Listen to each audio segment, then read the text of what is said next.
Elle est remarquée par la firme CBS Epic en 84 chez qui elle publie son premier album L'Assassine, album précurseur devenu culte avec le temps. À cette même époque, elle écrit dans une revue avec Pierre Assouline. Ensuite plusieurs articles pour la revue Cinématographe avec Décidé Marcel et, dans les années 1990, collabore à la revue Spectre.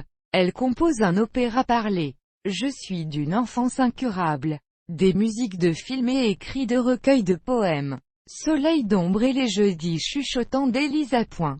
L'éditeur Christian Pirot la remarque et publie sa trilogie Les filles sont des garçons bizarres, Petit fragment de soi à l'abandon et Journal intime d'un cœur. Elle sera sa dernière signature de nouveaux auteurs avec Miossec. En 1995, Elisa Point publie L'instant d'après, enregistré avec Frédéric Léonard. L'album, plébiscité par la critique, 4 clés Télérama, fait l'objet d'une réédition japonaise sous l'étiquette Sony Japan. Elle signe l'habillage musical de La Décalogie, les carnets filmés du cinéaste Gérard Courant.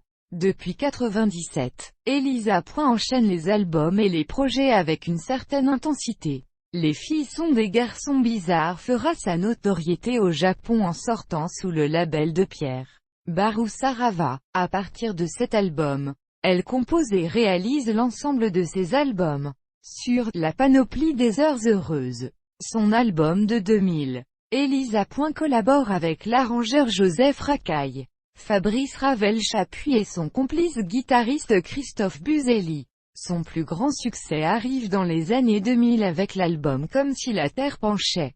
Le disque marqua le retour de Christophe sur le devant la scène musicale française et sort, parallèle un double album, Comme une ambitieuse au bois dormant, chez Universal. En 2004 sort son album le plus noir, Autobiographie d'un regard. En 2006, 100 chansons inédites sont réunies dans un coffret intitulé Journal intime d'un cœur. En 2007, Elisa Point signe un album original qu'elle interprète en duo avec le parolier Jacques Duvallée, publié sur le label Frickville ainsi que l'album aux accents baroques Leçons de chagrin et cours de joie de vivre avec Hervé Zenouda. Suivent divers albums expérimentaux, la trilogie d'une liturgie sensuelle avec Adderall. Puis en 2009, la sortie de l'album Désolé avec Fabrice Ravel-Chapuis, qui fut à sa sortie considéré comme l'un des meilleurs disques de pop française de l'année. Elisa Point continue d'écrire pour d'autres. On retrouve plusieurs de ses textes sur le nouvel album d'Alain Klingler avec qui elle collabore régulièrement. Le titre La Froideur comprend une participation de Catherine Deneuve. Elle revient au printemps 2011 avec Libre, un duo enregistré avec Léonard Lasserie.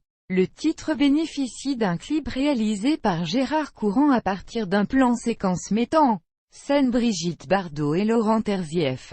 Une collaboration qui se poursuit sur tout un album avec l'exception Elisa Point allergique à la scène, met au point un nouveau concept basé sur les projections musicales avec Gérard Courant et Léonard Lasserie, invitant le public en immersion au centre d'un trésor d'images issues du cinéma des années 60.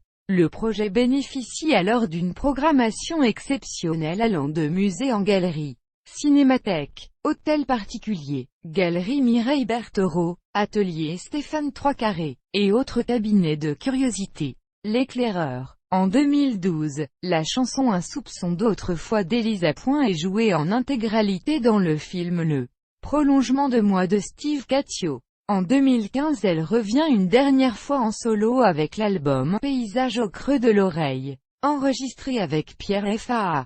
La chanson L'amour si chaud qu'elle signait interprète à nouveau avec Léonard Lasserie se classe dans les Airplay radios internationaux. 4e position en août 2015. Plus que jamais elle met son talent d'auteur au service de différents projets et artistes. De nouvelles chansons pour la chanteuse américaine Jane Bedler, le crooner suédois J.J. Johansson qu'elle fait chanter pour la première fois en langue française, ou encore Marie-Amélie Seigné, mais aussi écriture pour le cinéma et l'art contemporain, biographie ainsi qu'un roman actuellement en cours de finalisation.